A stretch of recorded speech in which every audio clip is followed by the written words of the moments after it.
Sunil Mehta, the chairman of PNB, speaking exclusively to the channel, talking about NPAs, the RBI and government standoff, as well as the IBC controversy.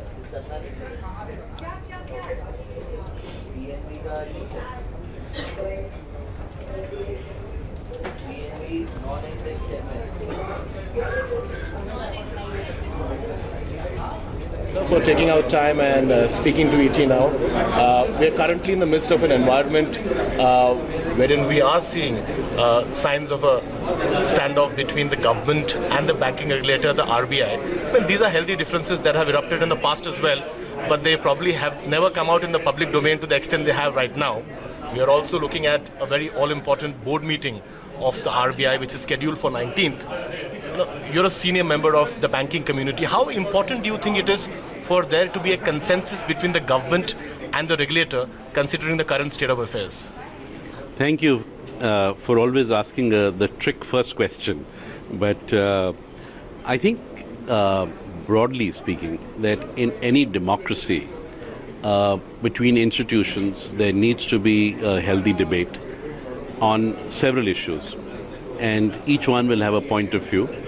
And whenever there is a debate which sort of is within the institutional and the regulatory framework, in a fast evolving market where you are sort of always managing a balance between growth, between risk management, between availability of capital, and making sure that all the stakeholders are fully aligned in participating in the growth.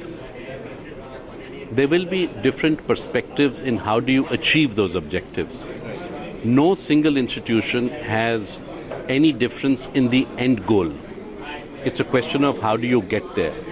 And in that perspective, if there's a healthy debate, I think it's very well done. And that's the conversation that I hope will continue, not just on the whether it's a specific issue of a November 19th board meeting, but broadly speaking, if we are looking at 8 to 10% GDP growth, I think there has to be an alignment of our financial architecture, our regulatory architecture, and the way the industry and the banking industry or the financial markets will respond. And it entails a lot of dialogue. So it's all healthy to have this dialogue, and I hope that we will continue to do so. Right. On that optimistic note, Mr. Mehta, let me ask you a follow-up question. Do you think it's a tough balancing act for Governor Urjit Patel to, at one hand, maintain the autonomy of the regulator, which every regulator would want without any undue interference from the government, and at the other hand, also be in sync with the long-term objectives of the government?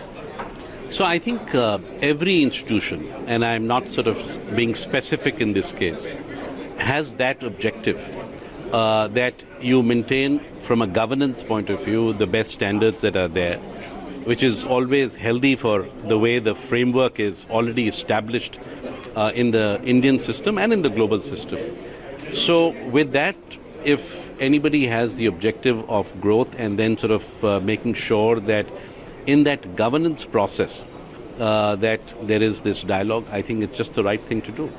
Mr. Mehta, if you look at the Insolvency and Bankruptcy Code, what do you make of the conversion or success rate so far of the Insolvency and Bankruptcy Code? At the end of the day, the main intention is timely resolution of stressed accounts. Now, we've seen one really big one in the case of Bhushan, which was scooped up by the Tatas, but we haven't seen too much of big ticket account resolution yet. We have seen a lot of litigation.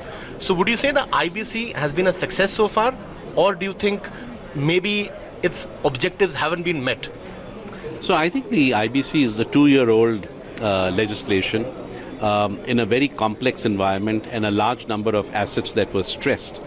So to the extent that the IBC has been able to achieve what it has, I think it's commendable. And you know, while it has been sort of going through this process, there have also been some changes that have been that they have come up with, which is good because we learn from the process and the experience so far.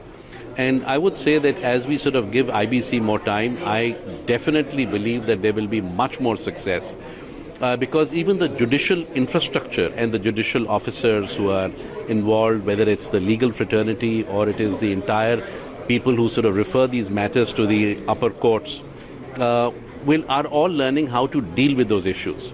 Many of them are coming to them for the first time in the complexity of the financial background or specific industries or whatever it is. So it is, from a process point of view, I think it has made some great success. If there is, we're talking about some successes, I think then the next would be it will probably move much faster based on the experience. Now, while this is sort of going on, I'm also a firm believer that the banks also must take the responsibility to also not just look at everything from the process of IBC, but if they can do some settlements in the pre-IBC framework also, it will help them in sort of making sure that there are settlements like we saw one of them taking place yesterday. And I think these are all testimony of the successes that will happen both in the IBC and also in the pre-IBC process. Mr. Mehta, you've hit the nail on the head, because IBC has perhaps permanently changed the nature of the dynamic between the promoter and the banker, and of course it has acted as a deterrent.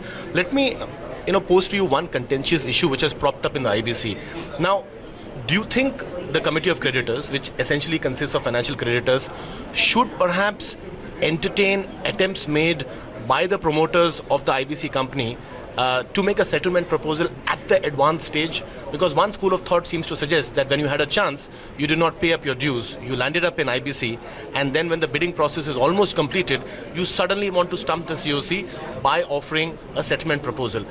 Do you think such attempts perhaps dilute the objective of the IBC? There are two schools of thought to this. The other school of thought says it's allowed, so why not give it a shot? So, the way I see it, that in the process itself, it allows a very free and fair engagement of different stakeholders. And if a stakeholder decides to sort of appeal for just precisely the reason that you just mentioned, I think that the process allows that. Ultimately, the judicial fraternity there is taking what they believe, keeping all the views that they have got from different stakeholders, then they take the final decision on that process. And I think we should respect that final decision that is there. Now, the committee of creditors have also made their point of view. The bidders have made their perspective very clear. So the final decision, based on all the facts, because it's very difficult to make an assessment of an individual case.